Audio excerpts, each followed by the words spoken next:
Welcome everybody to the Chess Lab. Welcome. It has been a while since the last video. I haven't checked, but it must have been like 3 months or something, perhaps even more. I had to do certain things, organize my life, and I was very, very busy. However, lately, there is a tournament coming up. It's nothing serious. It's a chess club tournament. It's a very cute tournament.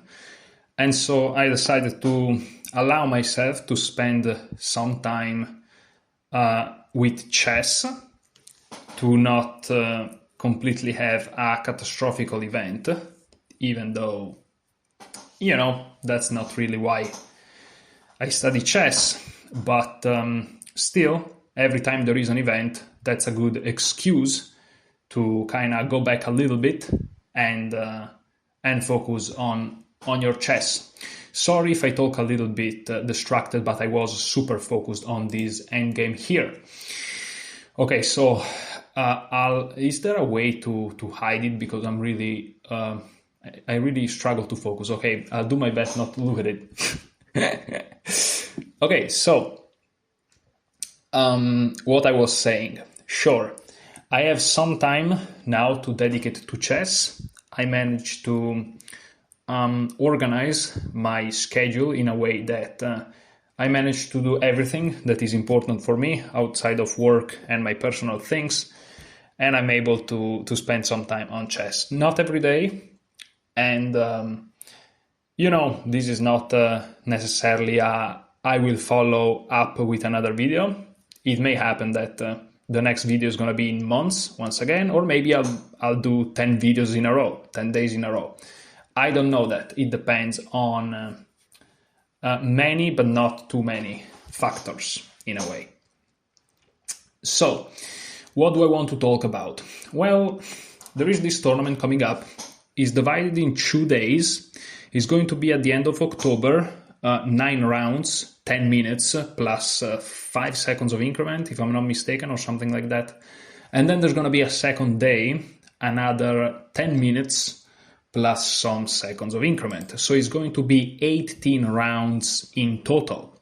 Again, that's more of an excuse to study some chess rather than I'm actually trying to do anything at that tournament.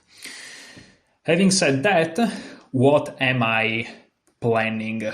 What am I studying? How am I studying, most importantly? Well, I am finally proud to announce that I've fully finished chess repertoire. Thanks to Nate Solon in big part. So basically, with the white pieces, I'm going to play one knight f3. This is for a couple of reasons. The repertoire by Nate Solon, you can find it on Chessable, is extremely efficient, meaning very few lines, and it covers almost everything. Of course, it's not perfect. No repertoire is perfect, but again, is, in my opinion, very close to optimization, practically speaking. And also, that's the first reason. The second reason is I have some experience with knight f3. Now, the repertoire with the black pieces. With the black pieces against 1 e4, I'm going to play the Caro-Kann. Now, I have already a course on the Caro-Kann by Grandmaster Larf something. I can't remember the name. I can never remember the names. But that's a little bit too heavy, a little bit too thick, if that makes sense. Whereas I decided to opt for Caro-Kann simplified by International Master Banzea, I think. The name is Alex, maybe, but I could be completely off. I think it is, though. I don't know. But, very famous. You probably know this course. And it's called Caro-Kann Simplified, but it's not really simplified. It's a complete course from my point of view. And if you're a grandmaster, of course, is simplified, but for me is a good course. It's a full repertoire for what I care about. And this is a gem that was released just recently, and I was waiting for this course forever. Well, not forever, from the moment I knew about it. Extremely underrated course, in my opinion. 100 Repertoires Semi-Slav. The Semi-Slav, and this is of course the repertoire against 1d4, but also it includes what to do against c4, knight f3, and some others weird sidelines. Maybe not the sidelines. I don't know if 1g4 is covered. If it's not, then I'll ask a refund, of course. Now, blatant stupidity aside, this course I was waiting for a long time, because the Semi-Slav is the very original opening that I play against d4. And the fact that Nate Solon came out with this great repertoire made me very, very happy. Especially after appreciating, of course, the one knight f3 for white. Now, here is the thing. I want to take this seriously, because this is not some, I used to have some Gangulis courses, which I still do have. And maybe one day in the future, some years in the future, when my, let's say, endeavors finally reach some sort of a satisfactory destination, that probably doesn't make sense to you, but it makes sense to me, I may find those courses and actually study them. But I can't have the luxury to study thousands of lines at the moment. I literally can't do that, literally. And so I settled on this solution, which, to be fair, in my opinion, is quite good. The total number of lines is 150 for the Caro-Kann Simplified. These 4 lines is just alternatives.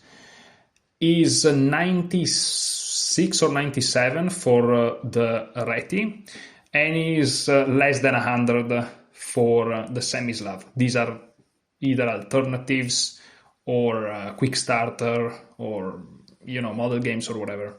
And if it's not less than 100, it's like 100 and very few. So 100, 150 is like in around 350 lines. I have the whole repertoire.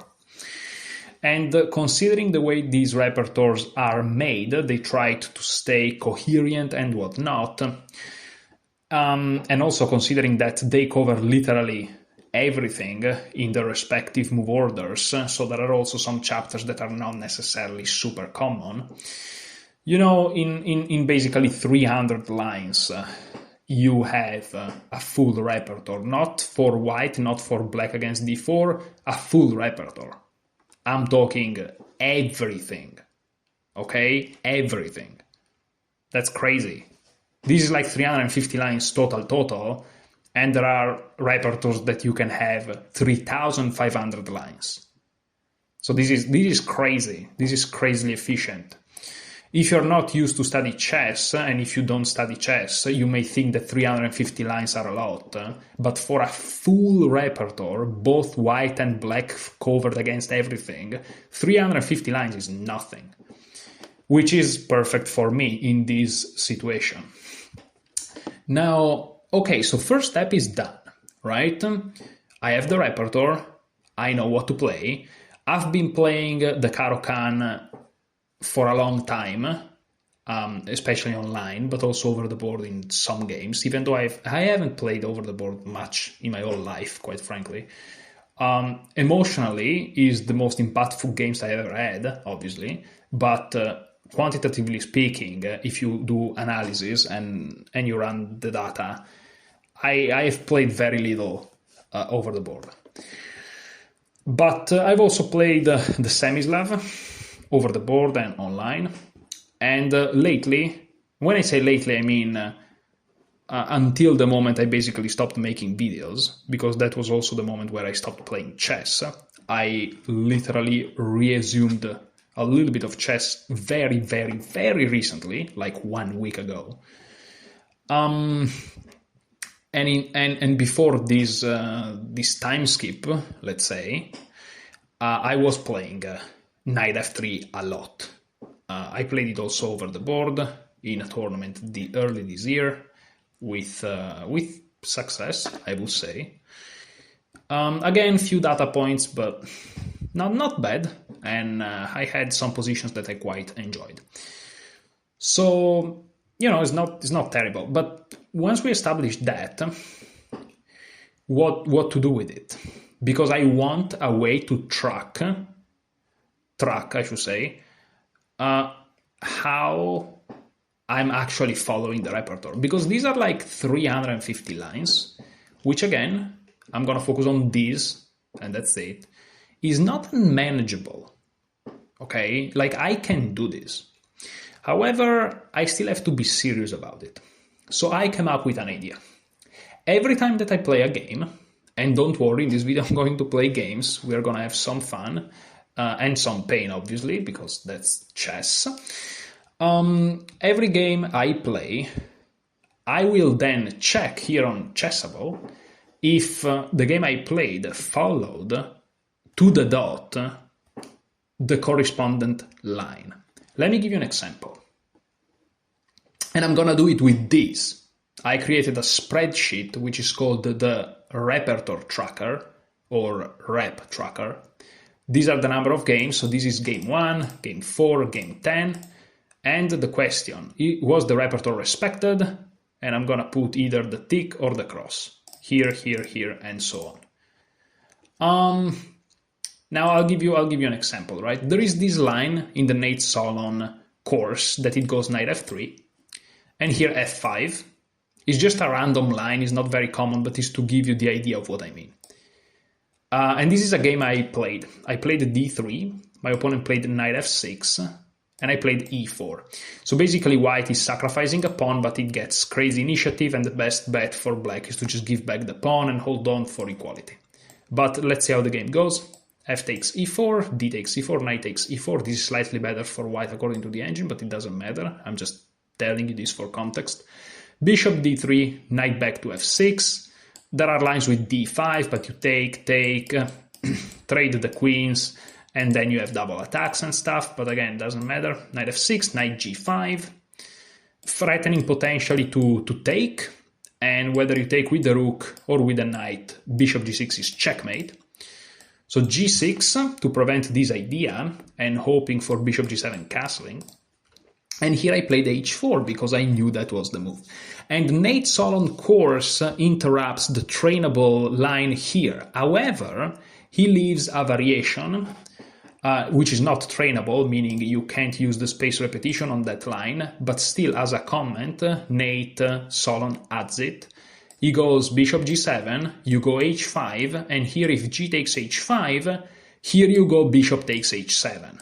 Or even knight takes h7 maybe he mentions, but bishop takes h7 is the official move, which is also the best move. And so, from my point of view, even though it's just a clickable, meaning you just click it, you can't train it, to me that counts. So in the game I played rook takes h5, which of course if you take, you're getting mated. It's not terrible, but it loses most of the advantage. I think I eventually lost the game, but that's literally irrelevant. What's relevant is that if I played this game right now, and I played rook takes h5, and then I go back on Chessable, and I see that there is a line where Nate Solon shows bishop takes h7 as the main move, I would go here on the rep tracker, and I would be, okay, first game, rep respected? No. I will put the cross. And the goal is to come to a point where most of the games I play, ideally all of them, and since the rep, the prep is capped, it's achievable, in my opinion. The goal is to reach a point where most of these brackets, call it whatever you want to call it, are green, and eventually all of them.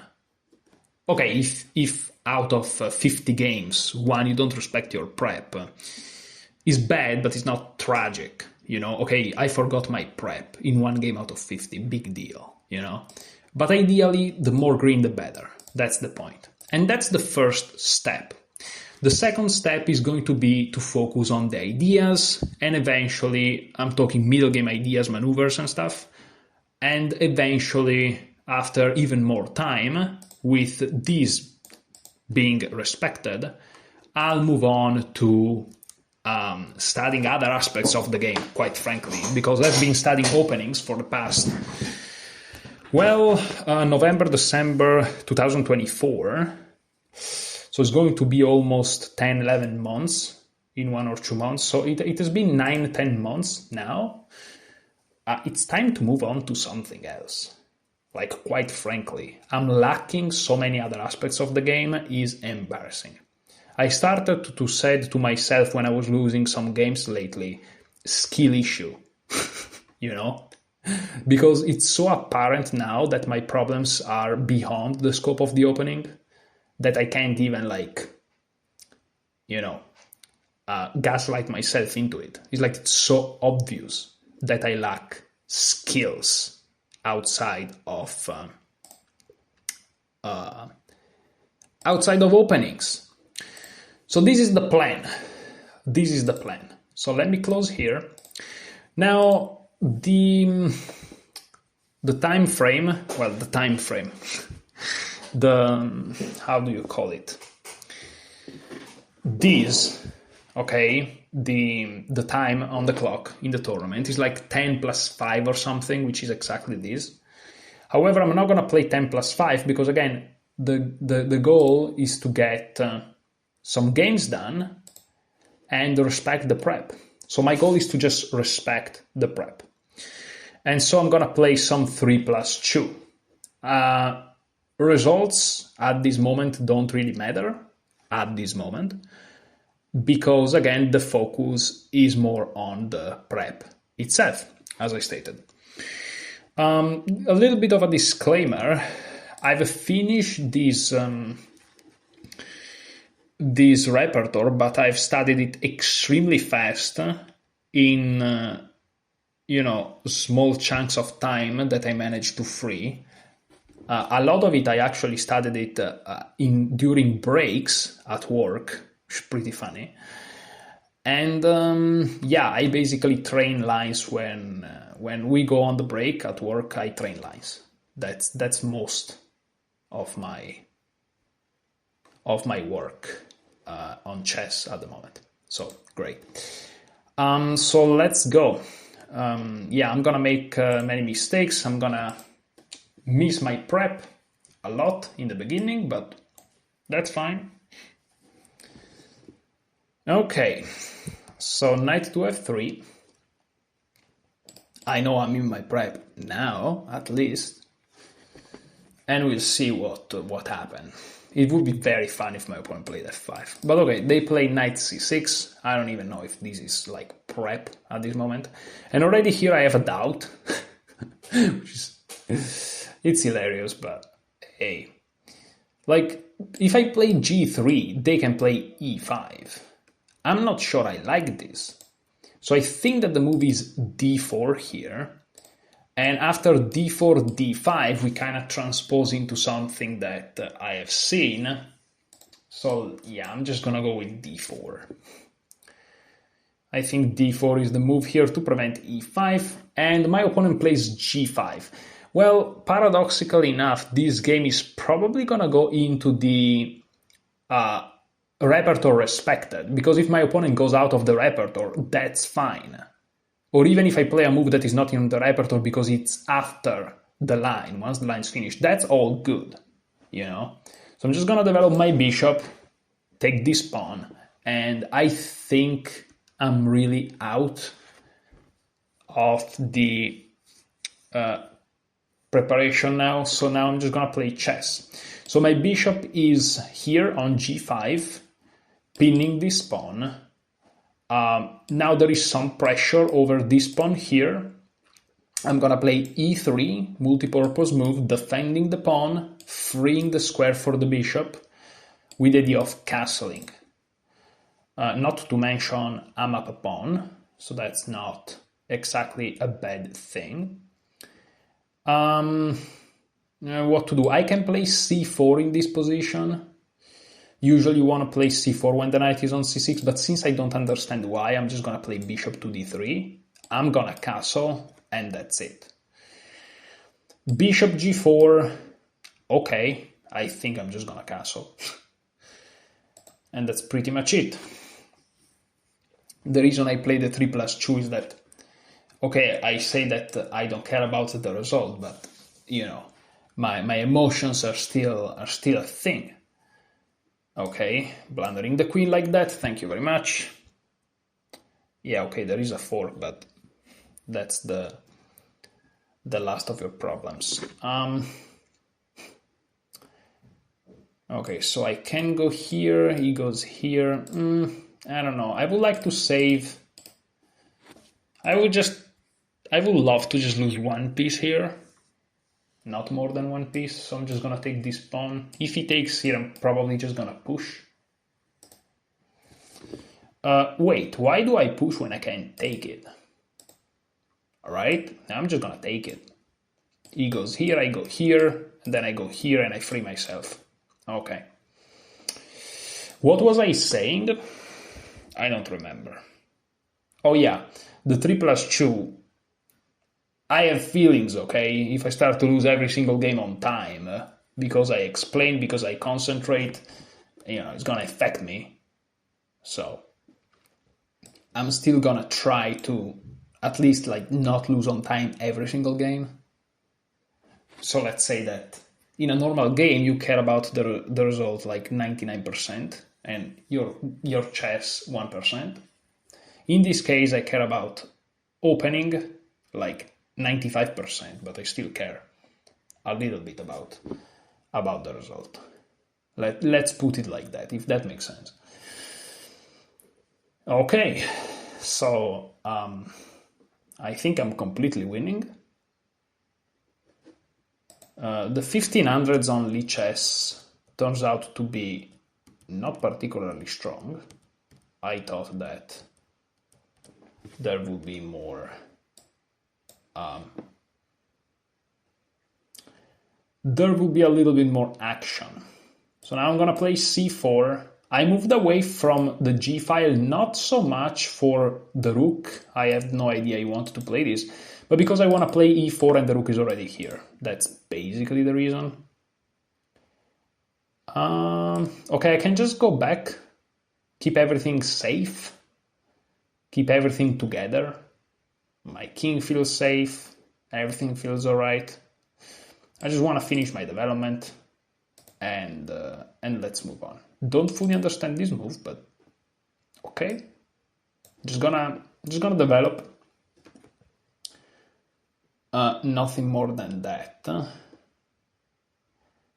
Okay, so there is some pressure here, perhaps. Let's add some pressure. Of course, he can take both ways, but I have this. And it feels like the position's collapsing, but they don't care about that pawn. So what can I do? I have 21 seconds, so I'm just gonna play moves. Because why not? Check. Just throwing in a check.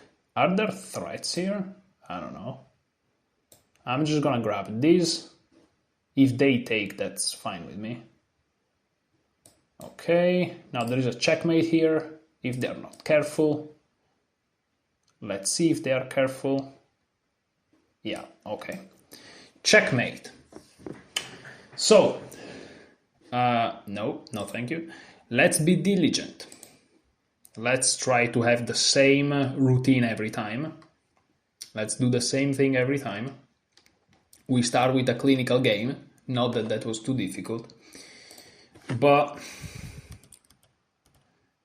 okay, so knight f3. We already go here. 100 repertoires. It's probably in the odds and ends. And let's see if there is a knight c6. Odds and ends. Knight f6, d6, knight c6, here we go. It's probably gonna say that it transposes, right? So knight f3, knight c6. This move is quite common at the lower rating levels. I'm happy to see that d4 is correct. We are threatening d5, chasing the knight away, as well as e4, taking over the center, so black should probably play d5. d5. and after g3 we transpose back to another chapter, which I mentioned. And if knight to f6, we just play d5, and there are issues. But my opponent, after I played d4, didn't play d5, didn't play knight to f6, he played this interesting move. It's a blunder. It's interesting move g5. So we go here. Game number 1, rep respected. Actually, yes. Yes, the rep was respected. Do I add the link? Yeah, let's add the link. Sorry. Like that. Like that. Game link. Because, you know, this is game link. Wait a minute. Share. Can I share the link? I think. Does this work? Wait a second. Yeah, this works. So that's a link. Okay, so game link. Let's go here. Perfect. So that I know which game it is. So this was respected. I managed to remember that after knight c6 I have to play d4, which makes a lot of sense. But again, this line is so rare, but it's coherent with the repertoire. There are other lines, for example, d5, g3, c5, bishop g2, knight c6. This triggering move here, they want to play e5. So you don't just fall asleep at the wheel and play castle, because then they play e5 and they get the center, which is objectively okay, is equal, but why do I allow that? You play d4, you know? So there is this triggering move, knight c6, d4, in the very early stages of the opening. So, okay. First game was a success, not because I won it, but because I respected the rep. That's the discriminant that decides if the game goes well or not. Okay, so e4, c6, we play the Caro-Kann. Knight to f3, so they're playing something unconventional, is normal at the lower levels. And here already, I don't know what to do, just to be clear. There are a couple of moves that comes to my mind. Of course, we can transpose to advanced variation. If I play the move c5 and I play the move d4, I think it's a direct transposition. Yeah, because e4, c6, d4, d5, e5, c5, knight f3. Yeah, so if I play c5 and I play d4, it's a direct transposition. However, I'm going to play bishop g4 in this line, because that's what I would play. Like me personally, I would play this. It seems so natural to me. And then I'm gonna play e6. So I have everything here, nice and neat. There were some tactics to be careful of, but I guess I would have taken with another pawn. Okay, so here we keep the tension. We keep the tension. And here I can take to make them move a couple of times, but I'm just gonna play this nasty move knight d7 because I'm threatening to just take and just win a pawn. They defend though, so good for them. So if I play knight d7, they play c5. Do I play b6? b4, a5, they're not in time to play a3. If they're not in time to play a3, I think that's okay. If they take, I can decide what to do. Well, that's an interesting move. Not sure if I understand. They are weakening their squares here quite a bit. Now the idea would be that if I go here, they have g4. Aha, I see. So I can't play that, I guess. But what if I play on this square? Then I take here, they take, and then I go here eating the bishop, and then I go here, or even here attacking this guy. Okay, let's try to do it. Let's try to do it. It feels like it's not the worst idea ever conceived, but who knows. The Caro-Kann has this reputation to be like a chill opening, but it's actually quite tricky. It's actually quite tricky, you know. So what if I take here, go here, attacking this guy, they defend. I mean, I can jump in, I can throw in a check, I can jump in and then go queen b6 or queen a5. It's not terrible. It's not terrible. I'm gonna try to do it. I'm gonna try to do it. Also, this bishop is kind of biting on granite. Okay, let's go here attacking this guy. I can go here now, hitting here and here. Oh, this is double attack. This is a double attack. This is the good old double attack. The good old double attack. Of course, there are complications like queen b3, which I am not qualified enough to calculate, but here we go. So now I think I take it, and then I take it again, and it's a fork, if I'm not completely insane. And this doesn't even work, I think, because first of all, I can take their queen, which is kind of good. But also I can just take the rook if I really want to play it safe. I could take here, but I don't want to hang my old position. So I'm going to go for the simplification, which not only works tactically here because it defends everything, but also simplifying when you're up material is kind of what you are supposed to do. Okay, here I can develop with tempo and also preventing preventing a5. So I'm gonna develop with tempo. I'm not really preventing a5, but I'm attacking their queen. So, kind of works. They go there.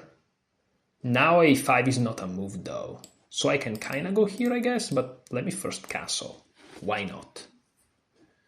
Okay, they go there. Do they have crazy ideas? Maybe. If so, I'll face them. They go here. I literally have no time, unfortunately, so I'm just gonna make some random moves. Okay, that's logical. I'm just gonna try to muddy the waters here because, quite frankly, I'm not even sure I'm doing okay anymore. Now I'm taking a pawn, hitting the knight. That was my idea. Okay, I finally get rid of the knight, and that should be it. That should be it. Should be. Not sure if it's going to be. They go there. Okay, let's trade queens. Let's just make it safe. Let's just make it safe for us travelers, okay?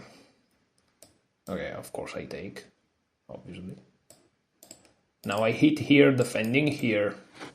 Still very tricky because 2 seconds seems like a lot. It's not really a lot. As a matter of fact, there's not really a lot. I really feel like I have no time, to be quite honest with you. To be quite honest. Okay. Now I'm kind of consolidating my position a little bit. I could have made a mistake. Yeah, I should have just taken the pawn. It's just a free pawn. But okay, let's keep going. Okay, that's a decent move. Let's now go here, trying to win it. There is this otherwise, which is annoying. So I kind of had to play this. Well, now I can take while defending. So I'm happy with that. Let's restrict this bishop, create a luft. Okay, there is a threat, but there is no threat at the same time. Because the endgame is winning. And I think that seals the deal. He's not gonna lose. But I'm gonna be left with... Well, now he's gonna lose. I don't understand this at all. Now I'm just gonna play some random moves. Okay, well, that's just desperation. GG. But this is interesting because, again, you may say, whoa, you won. Again, remember the goal. I know that I'm playing chess on Lichess, and so he's gonna tell me if I win or lose because that's the server point. But my goal here is not to win or lose games. Again, it's like 5% not win. Sorry, 5% not lose, meaning 5% to win. But 95% of my goal is to track the rep. So chill out. If I didn't follow the rep correctly, it's a fail. Okay? even if I won. That's very important. Okay, so let's go here. Let's go Caro-Kann simplified. Knight f3, d5.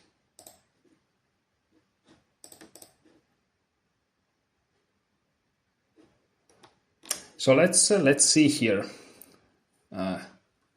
Browse 3.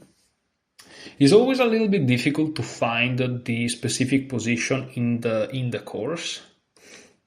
It's a feature that Chessable still has to add. It's probably, for some reason, difficult to do it because it would be really OP. Or maybe people don't use it, but I doubt it. I think they do use it. So, I'm getting confused, obviously. What's going on? Knight f3, d5, and here e5. And here, okay, there is the line here, even though I don't know where it is in the course, but bishop g4, and here c4. Yeah, there is a chance that this line with c4 is in the, in the comments. So I really want to find this line. So this is knight f3 with d5 and e5. This weird line. Maybe it's advanced variation sidelines. Can it come from the advanced variation sidelines? Not really. It can't come from that. It can be this, it can be this, can be this. Two knights variation, maybe it's this. Panov can be, is one of these three chapters. No, two knights variations can be. So two knight f3, d5, d3, and d3. It must be this, right? b3, f4, yeah, here it is. Here it is, perfect, found it. So e4, c6, knight f3, d5, push. This is the only independent line. The more common e takes d5, we just transpose back into the exchange variation. So bishop g4 and now h3. And here there is only d4 with e6, preparing to push c5 followed by knight c6. There is no need to rush with c5 directly, which is a common inaccuracy. Bishop e2, c5, c3, knight c6, castle, takes, knight g2, e7, transposing to the normal lines of the advanced variation. Interesting. So yeah, it doesn't consider c4, which means, shockingly enough, the rep has been respected even in this game, which is surprising. That's surprising. I usually just, because I've done this, right? I've done this little thing as a test in the past. Wait a minute. Hold on. Oh, black, yeah, it's right, because it's reversed. It's reversed. I've done this little thing in the past, and I was making many misses. But okay. So let's keep going. How much time it has been this recording? Wow, 38 minutes. But yeah. Let's go for a round. Well, maybe one or two more games to push it to around an hour. Okay, so d4, d5 is nice because we're getting literally all the repertoires. c4, c6, they take. Okay, this is a chapter that, I mean, I've very briefly looked at it, but like, I don't know. If they play this and this, I'm kind of into some sort of a book, but otherwise, nah. So now I know that I play something like e6, but that's all I know. Knight f3. What do I do here? I really don't know what to do. I think there is a line bishop e7, knight h5. Let's see. If bishop d3 castle, maybe we transpose into that line. Maybe.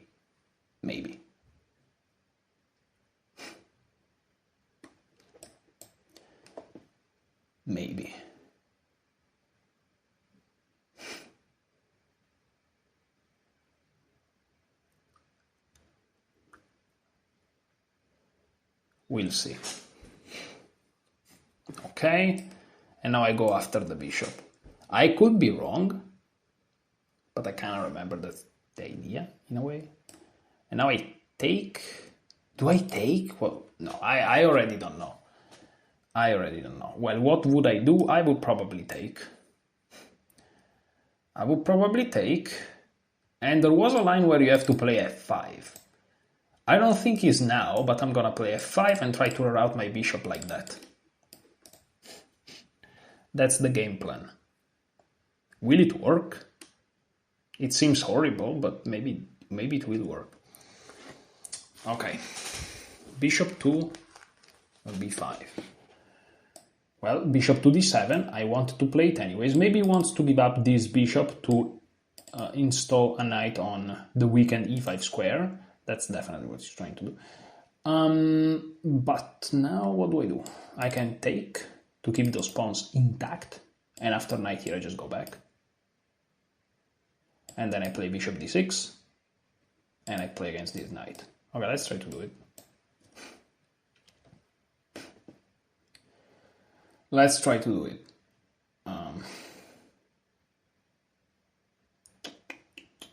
Yeah, of course that was an idea, but I couldn't see a way for him to bring this knight to a place where it defends the knight in time. And so, unless he moves the knight, which probably is the best move, to move the knight. But, well, I don't know, but if he had the knight here, then he has to take back with the knight. If it's my turn, I just take, and there is a pawn here. I may not even take, quite frankly. I don't know. There is an attack here now, so I should probably defend. Should I defend? I probably should. So if I take, he takes, I go here, he takes. I just move my bishop. That's a crazy situation. So I probably just want to defend. Is this a blunder? Hopefully not. It feels like it's a blunder, but my bishop is somehow defending everything. And now he has the time to move here. Okay. But then I have this.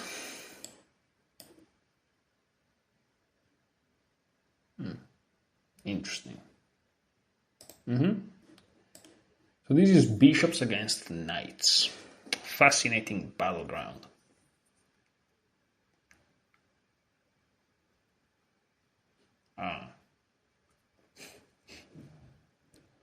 A very interesting situation.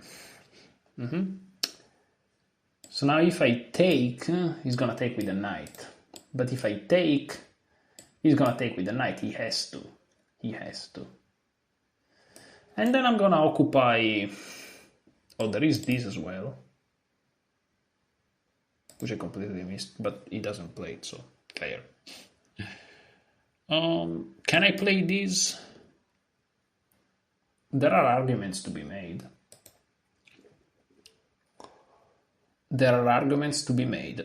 Let me control the OpenC file here. Well, not control it, but contest it at least. And let's just go. Let's ball.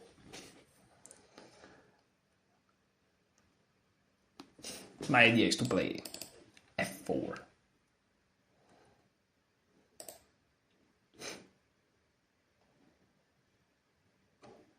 I want to call it an idea to not feel too bad about myself, but if you can call it like that, great. Let's just defend everything. From here, perhaps. Or just play b6. Yeah, okay, let's just play b6. It's a multi-purpose move in a way because now bishop b8 will really defend everything. Really defend everything. Yeah, I saw it only now, unfortunately. This is not the end of the world. What if I play this? Yeah, what if I play this? Is the C file so important? It is important, but, you know, the queen is also important. They go back. What if I now just keep going? I'll just keep going. It's probably not a good move, because this gets opened and everything starts to slowly kind of collapse. But if he takes like this, I take like this, and I don't know. I really don't know. There is this that falls with check, which I completely missed, so that's not a good beginning. But okay, now I take here, he takes like that. Am I losing tremendously here? I could be. But this is defending the dark squares annoyingly well. Annoyingly well. Now I take here, threatening this. Who's attacking who? It's impressive. What's going on? What's going on? Trying to defend everything? They're also trying to defend everything. Successfully? I don't know. Let's go back. Trying to perhaps reroute here. That wouldn't be too bad. Tries to exchange queens. Maybe I have to exchange queens. I don't like the fact that I'm pinned, so I'm gonna trade queens. Even though I'm not too proud of that decision. Let's go back. Okay, now I'm not in the best position. I got some tricks like taking here because it's pinned. Could also backfire very badly. Okay, now I go here attacking here. Now I go here attacking here. It never ends. Their king is all of a sudden source of concerns. Okay. It's probably equal, but I don't like it. I really don't like it. Yeah, I have no moves. I got no moves. Here, take here. Okay, maybe that's not too bad. Maybe I'm alive. I'm alive. Maybe. Maybe. Just maybe. Okay, now it should be equal. Now it's just a draw. It's just a draw. I'm just gonna make moves, but it's a draw. Let's not blunder.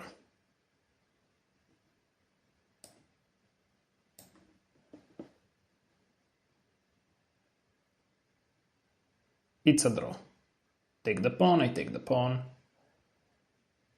And we all go home. Or you don't take the pawn, okay? Oh, I lost on time. Oh, fantastic, great. But it doesn't matter. What matters is that the prep was followed. So let's see. Let's see if the prep was followed.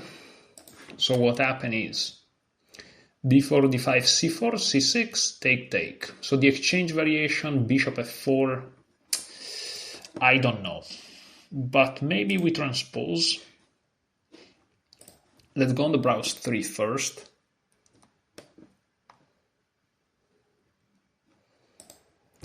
So d4, d5, c4, c6, knight, what's the chosen move order? Doesn't matter too much. But he took, right? Oh, this is exchange. Silly me. So take, knight c3, bishop f4. Oh, bishop f4. Oh, so bishop f4 is a line. Oh, that's a line. Wow. I played knight c6, right? I played knight c6. Yeah. So I'm already out. It probably transposes, but that doesn't matter because I have to be precise. There's a reason why there are move orders.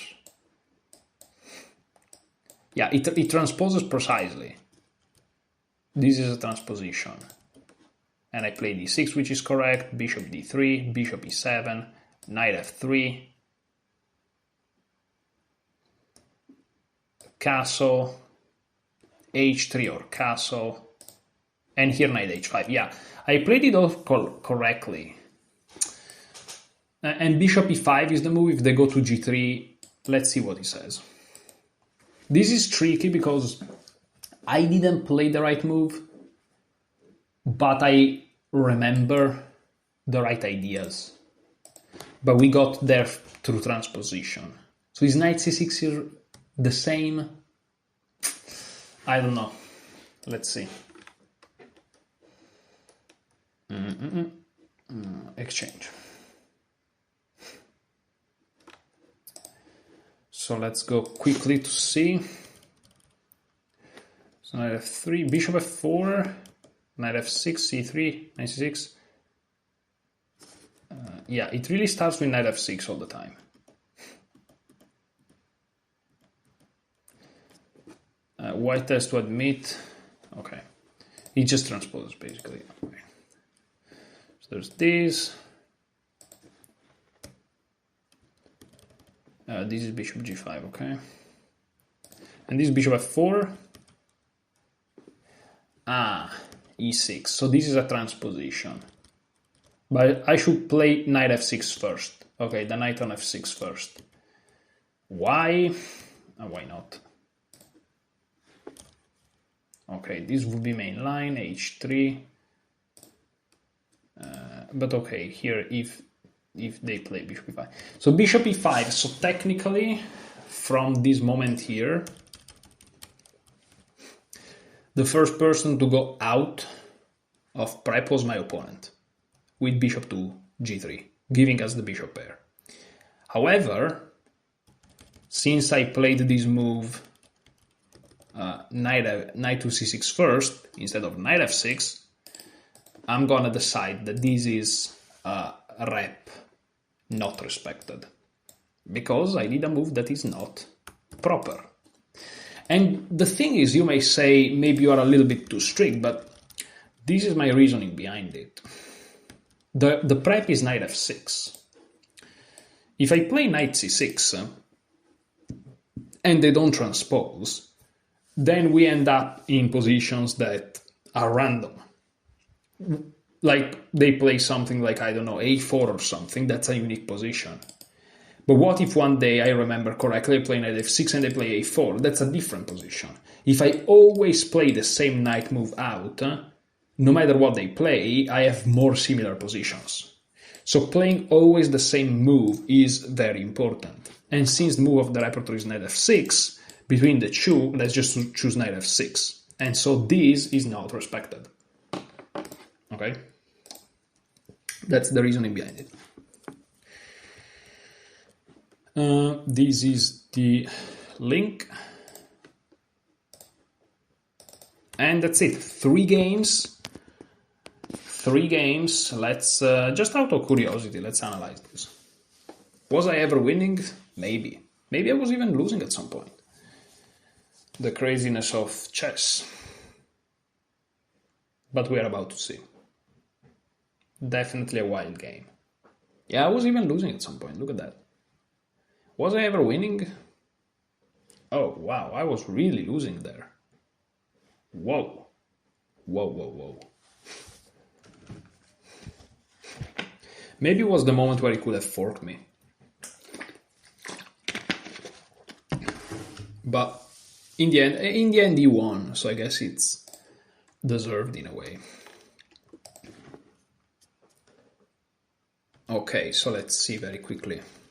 This is a little bit out of the scope of what I'm doing, but you learn from everything. So this was kind of okay, and it's pretty impressive. I mean, dude, this is a blitz game, and we played very precise for many moves. It's not too bad. And here g5, yeah, I said let's go. I played g5. But yeah, queen e7, just keep it calm. Okay, g5, crazy. Queen a4, okay, queen b3, not too good. b6. And here they kind of infiltrate a little bit, and here I just went all in. Crazy situation. h5 was better. Let's ignore what the engine says. It was just fun. It was just very fun. Yeah, here there was a pawn hanging. I saw it. Believe it or not, I saw that the pawn was hanging, but I'm like, nah, let's just try to open up the f file. Because I was seeing these 2 pieces, And of course there were tactics. Here rook c7, just crushing, but you know, no time for me, no time for my opponent. Well, my opponent kind of had some time, I guess, but the usual speech about when your opponent is low on time, you tend to accelerate, you make mistakes. We've been there. So g takes, and here rook takes. Interesting. Yeah, because I was really focused on this, but queen takes is also effective. Queen takes, double attack. Okay. Rook takes, rook here, and now it's around equal, and once they trade, the queen is actually equal. And here I should have played d4, but I played rook d2 f8. And it's winning, but I'm making it annoying. They should have played king g3, really holding to that pawn. Holding, and just accepting that I have to lose it, but then I lose the game. Instead, they decide to trade pawns, but now it's equal. And it was equal until the end, but I lost on time. Okay, so for this video is everything, guys. Hopefully you enjoyed it. Again, next video may be tomorrow or in another 4 months. I have no idea. This was a little bit out of the plans. Okay, thank you very much for watching. Enjoy chess.